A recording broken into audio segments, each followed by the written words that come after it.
Mark Thompson Show. Yes, this is a special hello that I give you in the middle of all the craziness and the sadness and somber confusion and panic that is accompanying a lot of the wildfires that are affecting Southern California. I've been wanting to give you a quick word about the Hegseth hearing. And the Hegseth hearing and confirmation process points up a whole bunch, and I wanted to just share a few minutes, some highlights from the hearing and also some thoughts, because I feel as though, again, Democrats tend to lose the plot. And I say that in the context of the Hegseth thing, because once again, in the Hegseth nomination from Donald Trump, you have someone of complete incompetence who is being asked to lead an incredibly important and immense organization in the government. And the incompetence is the thing that I think Democrats need to talk about more. What's taking center stage is what is typically taking center stage. Character, character, character. They talk about it all the time. You played around on your wife, you're drunk all the time, while your wife has had a child, and the child is only 2 months old, you're busy rolling around with this woman at this, etc. Democrats have to get the memo that what should be clear, it may not be the way it should be, but the way it is. Americans are ready to give people a pass on this stuff, particularly on the GOP side. If you want to get traction with GOP senators, I would speak to competence and the lack of competence on the part of some of these nominees. I mean, look who is in the White House as president. This isn't a guy who can pass any sort of virtue test. So we have a couple of highlights, and then I want to give you one chunk of questioning today that I thought was excellent because it followed the plot, the question of competence. It followed the complete inability that Hegseth has to actually run the Pentagon. I'll get to that in a moment. It'll be included in these highlight clips, but we'll start with some highlights, just a flavor of these hearings, and then I'll play you the real chunk that I thought skewered Hegseth and got right to the heart of the matter. Go ahead, Tony, please, if you would. Mr. Hegseth, I do not believe that you are qualified to meet the overwhelming demands of this job. Department of Defense under Donald Trump will achieve peace through strength. And in pursuing these America First national security goals will remain patriotically apolitical and stridently constitutional. You said in your statement, you don't want politics in the DOD.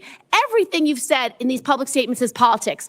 I don't want women. I don't want moms. What's wrong with a mom, by the way? Once you have babies, you therefore are no longer able to be lethal. I've never disparaged women serving in the military. I respect every single female service member that has put on the uniform, past and present. My critiques, Senator, recently and in the past, and from personal experience, have been instances where I've seen standards lowered. Would you use our military to take over Greenland or an ally of Denmark? Senator, one of the things that President Trump is so good at is never strategically tipping his hand. And so I would never in this public forum give one way or another direct what orders the president would give me in any context. That sounds to me that you would contemplate carrying out such an order to basically invade Greenland. Many of your work colleagues have said that you show up for work under the influence of alcohol or drunk. I know you've denied that, but you would agree with me, right, that if that was the case, that would be disqualifying for somebody to be Secretary of Defense. Senator, those are all anonymous false claims, and the totality they're not anonymous. The letters on the record here. They're not anonymous. On the record, we've seen records with names attached to them. Senator Kaine, or I guess I better use the senator from Virginia, starts bringing up the fact that what if you showed up drunk to your job? How many senators have showed up drunk to vote at night? Have any of you guys asked them to step down and resign from their job? And don't tell me you haven't seen it, because I know you have. I don't want a long answer. Yes or no. Have you led an audit of any organization of which you were in charge? Senator, in both of the organizations I ran, we were always completely fiscally responsible. Yes or no, did you lead an audit? And the way yes or no, did you lead an audit? Yes or no? Completely what are you afraid of? You can't answer this question. Yes or no, did you lead an audit? Do you not know this answer? Senator, every Yes or part no? of my leadership Yes of these or no? organizations, Yes has, or- I'm not a perfect person, but redemption is real. And God forged me in ways that I know I'm prepared for. And I'm honored by the people standing and sitting behind me, and look forward to leading this Pentagon on behalf of the warfighter. Okay, so you can mention redemption, you can mention Jesus Christ, which he did at the beginning of his testimony, which again would fly in the face of the whole separation of church and state thing, although I understand America seems to be changing, and you can mention Jesus Christ and you can mention Donald Trump and wrap yourself in the flag, wrap yourself in Trump, and wrap yourself in God, and in some way, or at least many people's belief in the Savior, and you begin to somehow gain political points. And certainly in that body, that does carry some weight, that is to say, in the Senate. Now, I think Tammy Duckworth really got what I'm talking about, which is, let's talk about how competent you are, Mr. Hegseth, okay? I get it. You show up to drunk to parties, you paw women, you are involved in all of these various encounters that have gotten you into trouble, a full-blown police report, at least one instance, et cetera. But let's put that all to the side. Now you're running the Pentagon. What is your competence when it comes to evaluating whether or not you're going to be any good at operating this immense organization of almost 3 million, if you want to think of it, employees, public servants, right, who all work under the Department of Defense? Now, I'll just remind you, Tammy Duckworth, and we'll play you her entire run, or much of it. She lost her legs as a Black Hawk helicopter pilot. I believe it was in Iraq, I'm fairly certain. And when she took incoming fire there, and she has sacrificed immensely for this country. So she knows from when she speaks. Here she is in the back and forth with Pete Hegseth in the confirmation hearings on day one. Mr.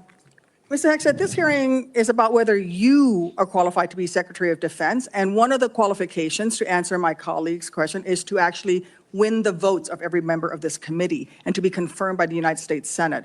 And you need to convince us that you're worthy of that vote, because the people of the state of Illinois voted for me to be their senator so that I could cast that vote when it comes to picking who is going to be the next Secretary of Defense.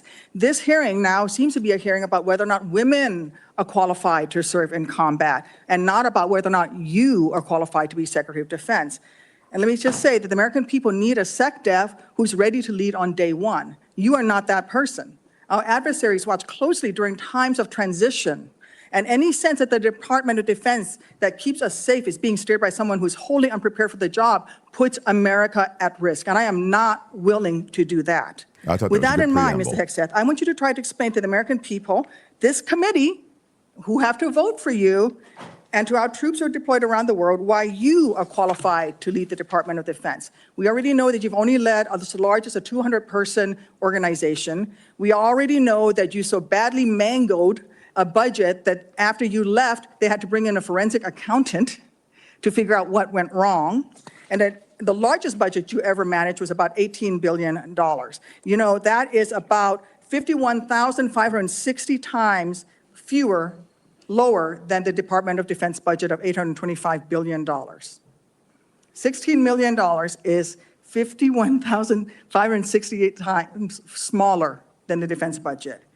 Please describe to me, Mr. Hegseth, you talk about DOD passing an audit.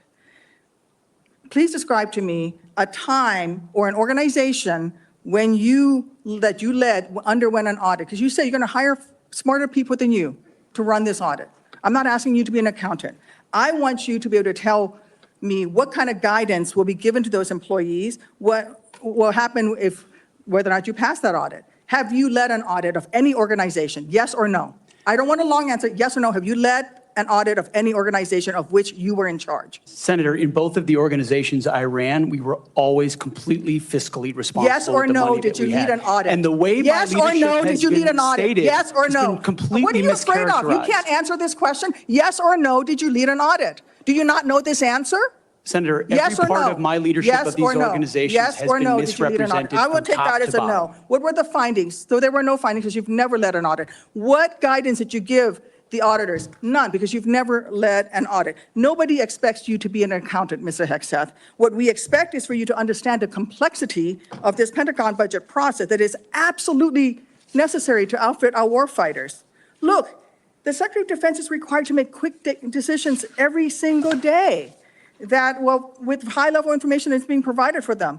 A Secretary of Defense has to have breadth and depth of knowledge. Right now, I am concerned that you have neither. Mr. Hegseth, what is the highest level of international negotiations that you have engaged in, that you have led in? Because the Secretary of Defense does lead international security negotiations. There are three main ones that the Secretary of Defense leads and signs. Can you name at least one of them? Could you repeat the question, Senator? Sure. What is the highest level of international security agreement that you have led? And can you name some that the Secretary of Defense would lead? There's three main ones. Do you know? I have not been involved in international security arrangements because I have not been in government other Okay. than serving in the military. So my job has been So to no, the lead answer is no. men and Can you women in name one of the combat. three main ones that the You're Secretary talking of about Defense defense signs? arrangements. I mean, NATO might be one that you're referring to. Status of Forces Agreement would be one of them. Status of forces agreement. I've been a part of teaching So- about status of forces agreements. But you don't inside remember to mention Afghanistan. it? You're not qualified, Mr. Hegseth. You're not qualified. You talk about repairing our defense industrial complex. You're not qualified to that. You could do acquisition and cross-servicing agreements, which essentially are security agreements. You can't even mention that. You've done none of those. So let's You stop talked here, about the Tony. I don't want to overwhelm you with this, but I wanted to give you a sense of someone in Tammy Duckworth who really does get it.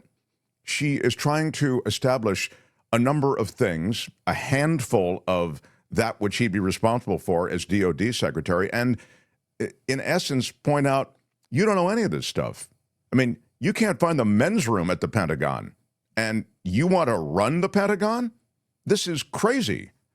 So we know Donald Trump sees a Trump loyalist, a great-looking former military man, and this guy's on Fox News Channel. Trump sees him, as I say, on the weekend Fox News Channel, Fox and Friends, and he says, that guy says the right thing, seems to share my values, if Trump even evaluates it to that degree, and he puts him up for Secretary of Defense.